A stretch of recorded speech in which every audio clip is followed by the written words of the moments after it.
Oke, kita mulai aja ya teman-teman. Assalamualaikum warahmatullahi wabarakatuh.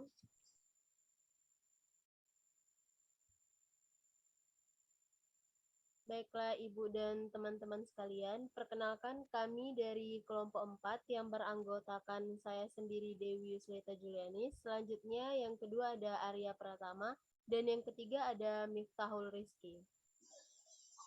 Di sini kami akan membahas 3 topik pembahasan. Yang pertama ada tentang modal, yang kedua ada tentang saham, dan yang ketiga itu ada membahas mengenai pendaftaran perseroan. Untuk pertama tentang modal, itu yang akan saya bahas sendiri. Modal perseroan terbatas. Modal PT itu diatur dalam pasal 31 sampai pasal 36 Undang-Undang Nomor 40 Tahun 2007 tentang perseroan terbatas. PT terdiri atas persekutuan modal. Modal perseroan terdiri dari seluruh nilai nominal saham atau hasil penjumlahan nominal dikalikan jumlah saham. Untuk modal PT sendiri teman-teman itu ada 3. Yang pertama ada modal dasar, yang kedua ada modal ditempatkan, dan yang ketiga ada modal disetor. Kita akan membahas dari yang pertama modal dasar. Modal dasar yaitu total nilai saham yang dapat dikeluarkan oleh perseroan. Jumlah modal dasar perseroan ini termuat dalam anggaran dasar. Berdasarkan modal dasar inilah, suatu perseroan dapat dikategorikan sebagai perusahaan kecil, menengah, atau besar. Modal dasar perseroan itu minimal 50 juta. Ini terdapat dalam pasal 32 ayat 2 Undang-Undang Perseroan Terbatas. Namun ketentuan tersebut telah diubah melalui pasal 109 ayat 3 Undang-Undang Cipta Kerja. PT wajib memiliki modal dasar perseroan, di mana besaran modal dasar perseroan tersebut ditentukan berdasarkan keputusan para pendiri. Walaupun modal ditentukan berdasarkan keputusan pendiri perseroan, Peraturan Pemerintah Nomor 8 Tahun 2021 tentang modal dasar Peraturan Pemerintah Nomor 8 Tahun 2021 tentang modal dasar perseroan serta pendaftaran pendirian, perubahan, dan pembubaran perseroan yang memenuhi kriteria untuk usaha mikro dan kecil mengatur minimum modal dasar sebagai berikut. Di dalam pasal 4 ayat 1 itu berbunyi modal dasar perseroan sebagaimana dimaksud dalam pasal 3 harus ditempatkan dan disetor penuh paling sedikit 25% yang dibuktikan dengan bukti penyetoran yang sah. Perubahan ketentuan mengenai minimal modal dasar PT dalam Undang-Undang Cipta Kerja turut memberikan keuntungan bagi pelaku usaha. Yang kedua, ada modal ditempatkan. Modal ditempatkan adalah jumlah saham yang sudah diambil pendiri atau pemegang saham. Jadi modal yang ditempatkan ini adalah komitmen dari pendiri atau pemegang saham untuk melunasi saham yang telah diambil atau diserahkan kepadanya. Dan yang ketiga itu ada modal disetor. Modal disetor adalah modal yang sudah dimasukkan pemegang saham sebagai pelunasan pembayaran saham yang diambilnya sebagai modal yang ditempatkan dari modal dasar perusahaannya. Singkatnya, modal disetor adalah saham yang dibayar lunas oleh pemegang saham. Sama seperti modal ditempatkan, ketentuan modal disetor ini merujuk kepada pasal 33 ayat 1 sehingga minimal 25% dari modal dasar harus telah ditempatkan dan telah disetor penuh saat pendirian PT. Pemegang saham dan kreditor lainnya yang memiliki tagihan terhadap perseroan tidak dapat menggunakan hak tagihnya sebagai kompensasi penyetoran atas harga saham yang telah diambilnya, kecuali disetujui oleh RUPS. Hak-hak tagih yang dimaksud adalah yang timbul karena yang pertama perseroan telah menerima uang atau penyerahan benda berwujud atau benda tidak berwujud yang dapat dinilai dengan uang. Yang kedua, pihak yang menjadi penanggung atau penjamin utang perseroan telah membayar lunas utang perseroan sebesar yang ditanggung atau dijamin. Yang ketiga, perseroan menjadi penanggung atau penjamin utang dari pihak ketiga dan perseroan telah menerima manfaat berupa uang atau barang yang dapat dinilai dengan uang yang langsung atau tidak langsung secara nyata telah diterima perseroan. Perseroan juga dilarang mengeluarkan saham baik untuk dimiliki sendiri maupun orang lain yang sahamnya secara langsung atau tidak langsung telah dimiliki oleh perseroan. Artinya, saham tidak boleh dibeli sendiri oleh perseroan karena ini menyalahi maksud dari mengeluarkan saham, yaitu dalam rangka mengumpulkan modal. Jika saham yang dikeluarkan dibeli sendiri, maka tidak akan terkumpul modal yang diharapkan yang didapat dari pihak luar. Namun demikian, terdapat pengecualian apabila saham yang dikeluarkan tadi diperoleh berdasarkan peralihan karena hukum, hibah, atau wasiat. Selanjutnya mengenai perlindungan modal dan kekayaan perseroan. Perseroan dapat membeli kembali saham yang telah dikeluarkan dengan ketentuan yang pertama tidak menyebabkan kekayaan bersih perseroan menjadi lebih kecil dari jumlah modal ditempatkan ditambah cadangan wajib yang telah disisihkan. Yang kedua, jumlah nilai nominal seluruh saham yang dibeli kembali atau gade saham atau jaminan fidusia atas saham yang dipegang tidak melebihi dari 10% dari jumlah modal yang ditempatkan, kecuali diatur lain dalam peraturan perundang-undangan di bidang pasar modal. Saham yang dibeli kembali ini hanya boleh dikuasai paling lama 3 tahun. Pembelian kembali atau pengalihan hanya dapat dilakukan berdasar persetujuan RUPS. Saham yang dibeli kembali didapat dari peralihan karena hukum, hibah, atau wasiat tidak dapat digunakan untuk mengeluarkan suara dalam RUPS dan tidak diperhitungkan dalam menentukan jumlah quorum yang harus dicapai. Baiklah, untuk selanjutnya akan dijelaskan oleh Arya. Pada Arya dipersilakan.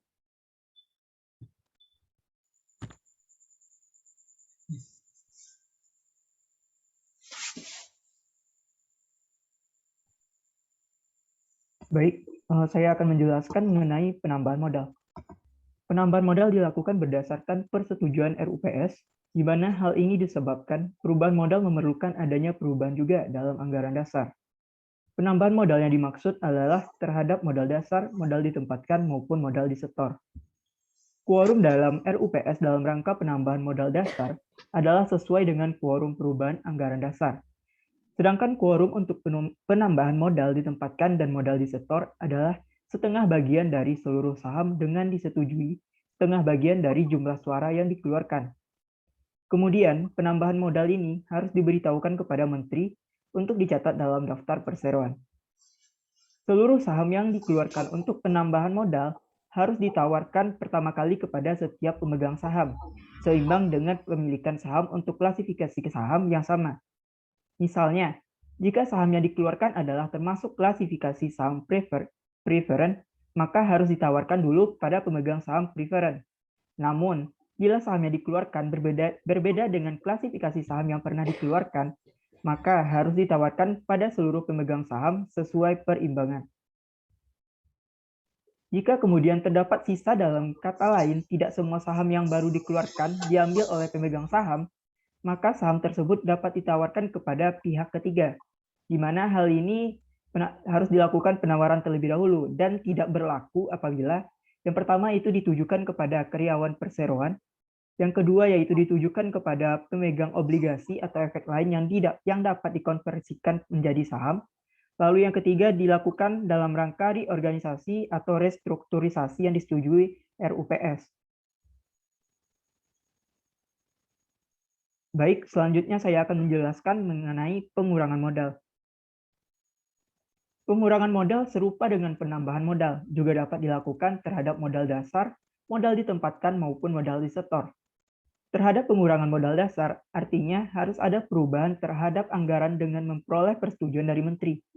Sedangkan mengenai pengurangan modal ditempatkan dan modal disetor, cukup dengan cara penarikan kembali saham atau penurunan nilai nominal saham.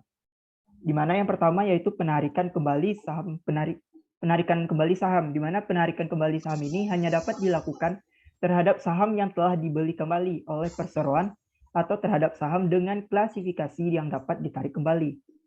Lalu yang kedua yaitu penurunan nilai nominal saham tanpa pembayaran, kembali dilakukan secara seimbang terhadap seluruh saham dari setiap klasifikasi saham dengan persetujuan seluruh pemegang saham yang nilai nominalnya dikurangi.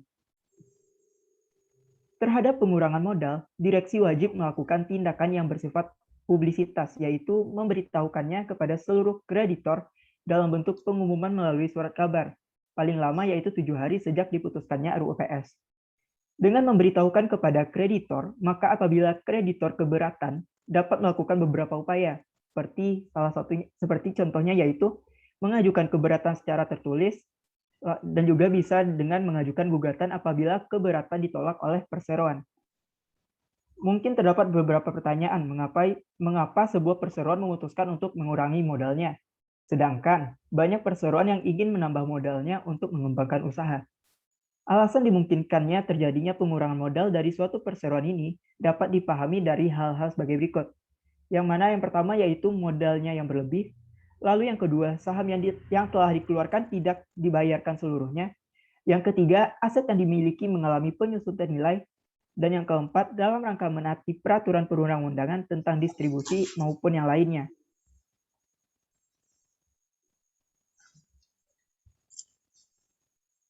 Baiklah, selanjutnya saya akan membacakan tentang saham.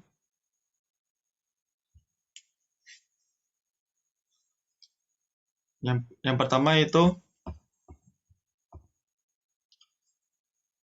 daftar pemegang saham. Direksi perseroan wajib mengadakan dan menyimpan daftar pemegang saham yang berisi sekurang-kurangnya yaitu pertama, nama dan alamat pemegang saham. Yang kedua, jumlah, nomor, tanggal perolehan saham yang memiliki pemegang saham dan klasifikasi dalam hal dikeluarkan lebih dari satu klasifikasi saham. Yang ketiga itu jumlah yang disetor atas setiap saham. Yang keempat, nama dan alamat dari orang perseroan atau badan hukum yang mempunyai hak gadai atau saham atau sebagai penerima jaminan fidusia saham dan tanggal perolehannya. Yang terakhir itu keterangan penyetoran saham dalam bentuk lainnya.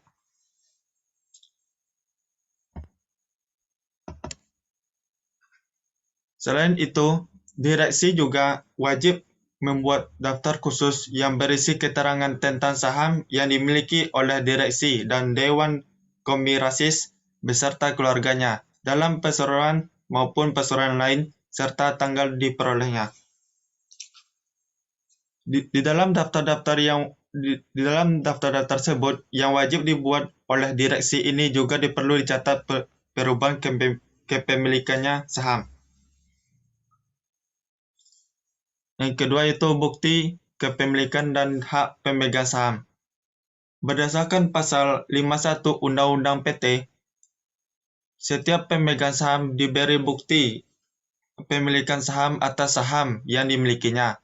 Hal ini diperlukan sebagai dasar untuk dapat mengeksekusi bahwa dari pemegang saham mengenai bentuk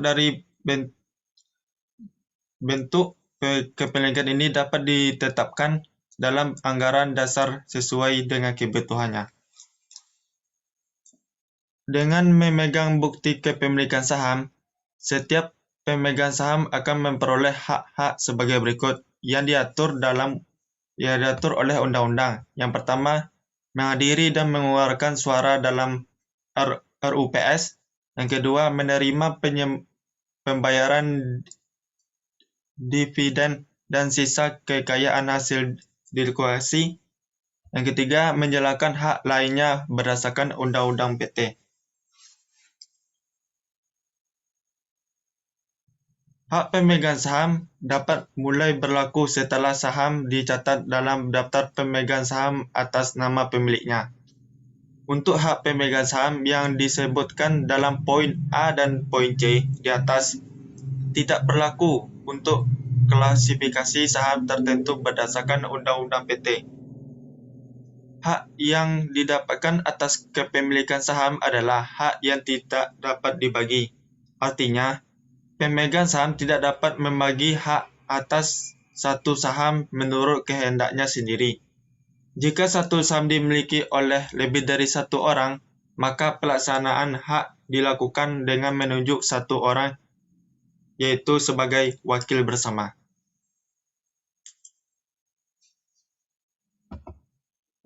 3.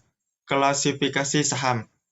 Anggaran dasar dapat menetapkan satu klasifikasi saham atau lebih.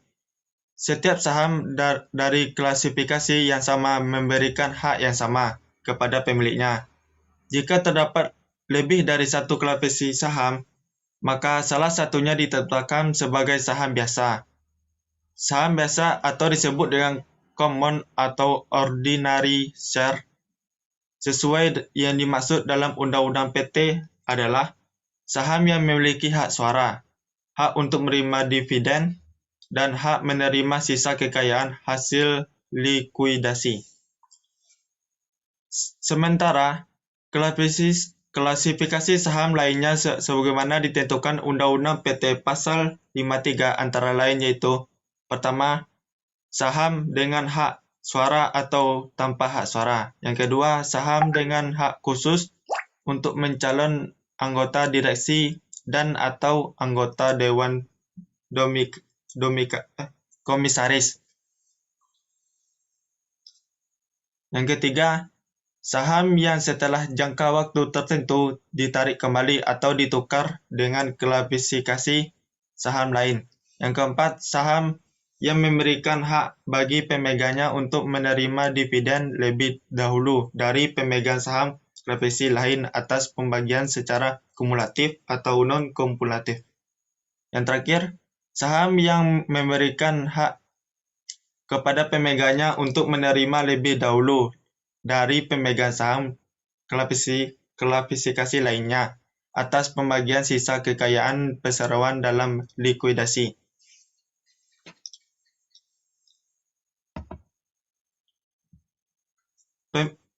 Pemindahan hak atas saham dilakukan dengan akta pemindahan hak yang salinannya disampaikan secara tertulis kepada perseroan. Pemindahan hak atas saham wajib dicatat oleh direksi ke dalam daftar pemegang saham atau daftar khusus dan memberitahunya kepada menteri untuk dicatat paling lambat 30 hari sejak pencatat pemindahan hak. Untuk saham yang diperdagangkan melalui pasar modal, maka diatur dalam peraturan perundang-undangan di bidang pasar modal. Persyaratan mengenai pemindahan hak atas saham dapat diatur dalam anggaran dasar yang memuat itu: pertama, keharusan menawarkan terlebih dahulu kepada pemegang saham dengan klasifikasi tertentu atau pemegang saham lainnya. Yang kedua, keharusan mendapatkan persetujuan terlebih dahulu dari organ perseroan. Dan atau yang ketiga, keharusan mendapatkan persetujuan terlebih dahulu dari instansi yang berwenang sesuai dengan ketentuan peraturan perundang-undangan. Jika hak atas saham disebabkan oleh peralihan hak karena hukum, maka tidak berlaku persyaratan tersebut yang disebut di atas. Namun untuk di poin C, berlaku jika berkenan dengan kewarisannya. Penggunaan saham. Saham merupakan hak benda bergerak dan memberikan hak kepada pemiliknya. Hak tersebut juga meliputi bahwa hak saham dapat digunakan dengan gadai atau jaminan fidusia sepanjang tidak ditentukan lain dalam anggaran dasar. Saham yang digunakan masih dilekati hak suara bagi pemegang saham. Hak pengajuan gugatan. Pemegang saham memiliki hak untuk mengajukan gugatan terhadap perseroan kepada pengadilan negeri apabila dirugikan karena tindakan perseroan yang dianggap tidak adil dan tanpa alasan wajar sebagai akibat keputusan RUPS, direksi, dan atau dewan komisaris. Gugatan diajukan ke pengadilan negeri tempat kedudukan perseroan. Ketentuannya, pengajuan gugatan sesuai dengan hukum acara perdata, yaitu Pertama, gugatan sifatnya partai atau interpartai, bukan permohonan. Yang kedua, legal standing, yaitu setiap pemegang saham baik perseorangan ataupun lebih dari seorang. Yang ketiga, pengajuan gugatan dilayangkan ke pengadilan negeri yang di yurisdiksi meliputi tempat kedudukan perseroan. Yang keempat, tergugat adalah perseroan, bukan direksi atau dewan komisaris. Yang kelima, fundamentum peneliti sesuai dengan pasal 161 Undang-Undang PT, yaitu tindakan yang dianggap tidak adil dan tanpa alasan wajar.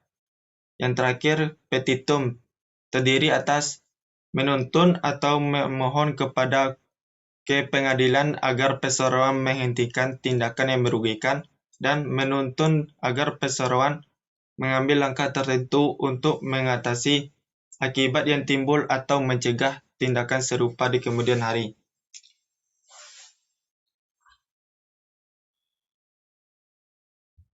Hak meminta sahamnya dibeli kembali oleh perseroan.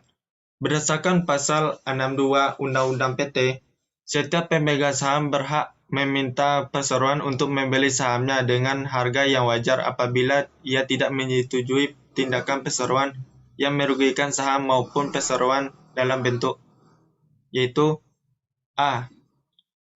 Perubahan anggaran dasar.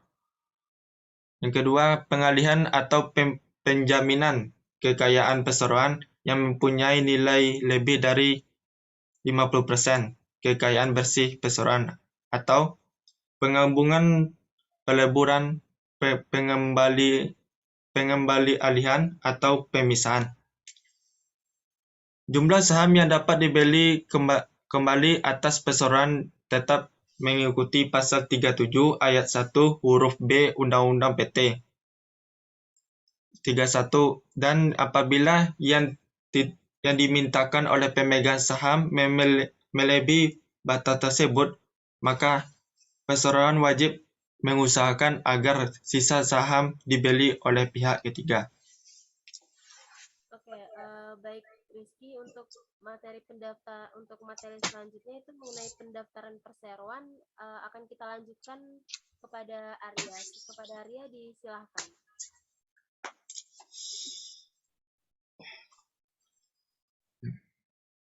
Baik, saya akan menjelaskan mengenai pendaftaran perseroan. Di mana untuk pendaftaran perseroan ini yang kita bahas yang pertama yaitu akta pendirian. Menurut Undang-Undang Nomor 40 Tahun 2007 tentang perseroan terbatas, prosedur pendirian PT juga tidak banyak berubah dengan prosedur pendirian PT yang ditentukan oleh Undang-Undang Nomor 1 Tahun 1995. Prosedur pendirian PT di dalam Undang-Undang Nomor 40 Tahun 2007 tentang PT diatur di dalam pasal 7 sampai dengan pasal 14, sebanyak 8 pasal. Di mana menurut pasal 7 ayat 1 Undang-Undang Nomor 40 Tahun 2007 tentang PT, dikatakan bahwa perseroan didirikan minimal oleh 2 orang atau lebih dengan akta notaris yang dibuat dalam bahasa Indonesia. Akan tetapi, menurut pasal 7 ayat 7 Undang-Undang Nomor 40 Tahun 2007, ketentuan pemegang saham minimal 2 orang atau lebih tersebut tidak berlaku lagi. Tidak berlaku bagi yang pertama yaitu perseroan yang sahamnya dimiliki oleh negara, lalu yang kedua, perseroan yang mengelola bursa efek, lembaga clearing dan penjaminan, lembaga penyimpanan dan penyelesaian, dan lembaga lain sebagaimana diatur dalam Undang-Undang tentang Pasar Modal. Seiring berjalannya waktu melalui Undang-Undang Cipta Kerja, definisi PT diubah menjadi badan hukum yang merupakan persekutuan modal, didirikan berdasarkan perjanjian, melakukan kegiatan usaha dengan modal dasar yang seluruhnya terbagi dalam saham atau badan hukum perorangan yang memenuhi kriteria usaha mikro dan kecil sebagaimana diatur dalam peraturan perundang-undangan mengenai usaha mikro dan kecil. Selanjutnya, aturan yang menyimpangi kewajiban PT didirikan oleh minimal 2 orang turut mengalami perubahan, yaitu bertambahnya jenis PT yang dapat menyimpangi kewajiban tersebut. Salah satunya adalah PT yang memenuhi kriteria untuk usaha mikro dan kecil.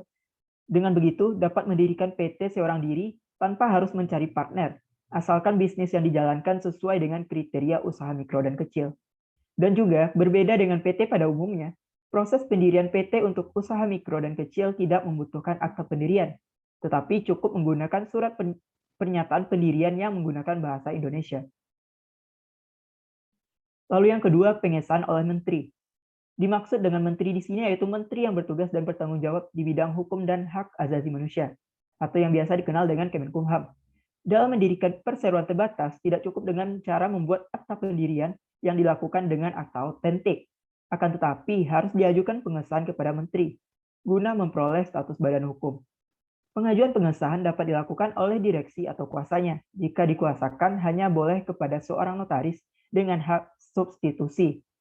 Agar perseroan diakui secara resmi sebagai badan hukum, akta pendirian dalam bentuk akta notaris tersebut harus diajukan oleh para pendiri secara bersama-sama melalui sebuah permohonan untuk memperoleh keputusan menteri mengenai pengesahan badan hukum perseroan.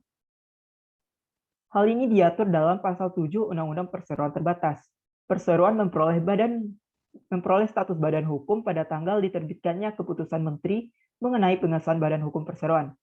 Hal ini dapat diartikan bahwa sebuah PT akan dikatakan sah sebagai badan hukum setelah adanya keputusan menteri. Namun, hal tersebut diubah di dalam pasal 109 angka 2 Undang-Undang Cipta Kerja, di mana perseroan memperoleh status badan hukum setelah didaftarkan kepada menteri dan mendapatkan bukti pendaftaran.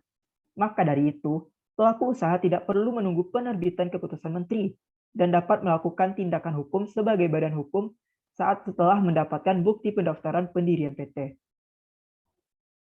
Baik, sekian dari saya kembalikan ke moderator.